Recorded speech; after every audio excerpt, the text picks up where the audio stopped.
E aí, filhotes? Essa parte aqui é bem interessante também, porque a gente precisa entender que participando também desse processo digestório, nós temos aí a participação de alguns hormônios, né?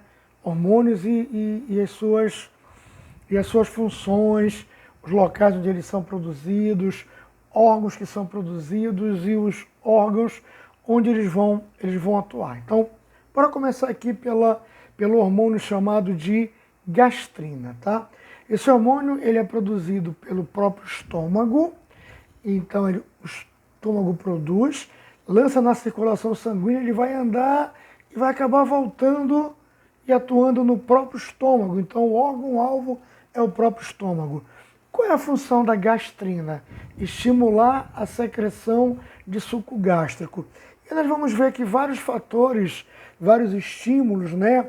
Estímulos como, por exemplo, o cheiro da comida, a visualização da comida, o nosso próprio relógio biológico, porque nós temos horários né, que a gente acaba se acostumando de fazermos essa alimentação, a mastigação que começa lá na boca, então isso já vai estimulando com que o estômago produza um hormônio chamado de gastrina, para que automaticamente ele, ao cair na corrente, volte, atue no estômago, fazendo com que o estômago comece então a secretar o suco gástrico. Vamos ter um outro hormônio chamado de secretina, produzido pela mucosa do duodeno, né? O órgão-alvo desse hormônio é o pâncreas, né? Qual é a função da secretina?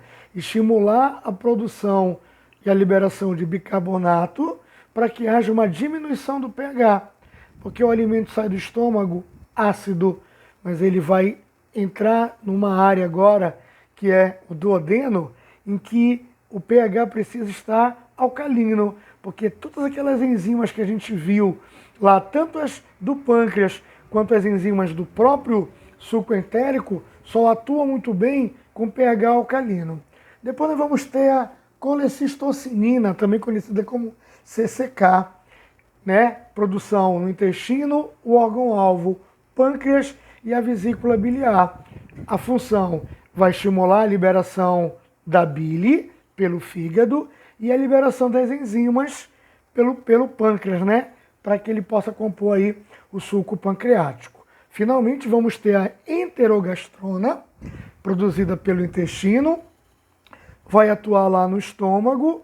Essa enterogastrona vai inibir o peristaltismo estomacal, inibindo, portanto, a produção de suco gástrico. Como assim, Cássio?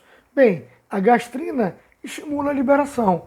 Quando você está na hora de comer, quando você está se alimentando, precisa que o suco gástrico possa ser produzido e liberado para que ele atue. Mas quando você já está satisfeito, né, você já ingeriu o alimento, né, você já parou de comer, você não pode ficar produzindo suco gástrico ininterruptamente, senão o teu estômago seria, né, machucado, digamos assim, o tempo todo, porque o suco gástrico ele é ácido, então precisa ter alimento para que ele atue sobre o alimento. Então, houve a digestão, já houve a produção da quantidade certa, alguém precisa parar. Olha, estômago, tu já produziu a quantidade de suco gástrico, agora deixa ele atuar nesse alimento que já está aí no estômago. Digeriu, você não está se alimentando, não está na hora de você se alimentar, então não precisa haver produção de suco gástrico em determinados momentos, que não são os momentos certos. Então aí entra a enterogastrona, inibindo a produção para que esse suco gástrico não seja liberado num órgão que automaticamente está vazio, porque não está na hora, e automaticamente levando você a ter uma gastrite.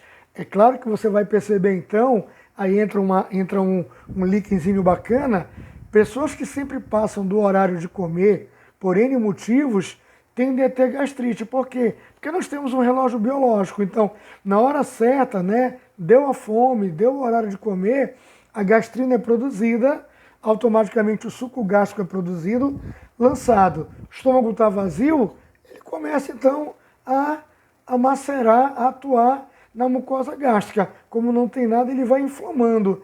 Se isso virar uma rotina, daqui a um tempo você vai estar aí com uma gastrite. Tá certo, filhotes? Valeu, abraço, até a próxima.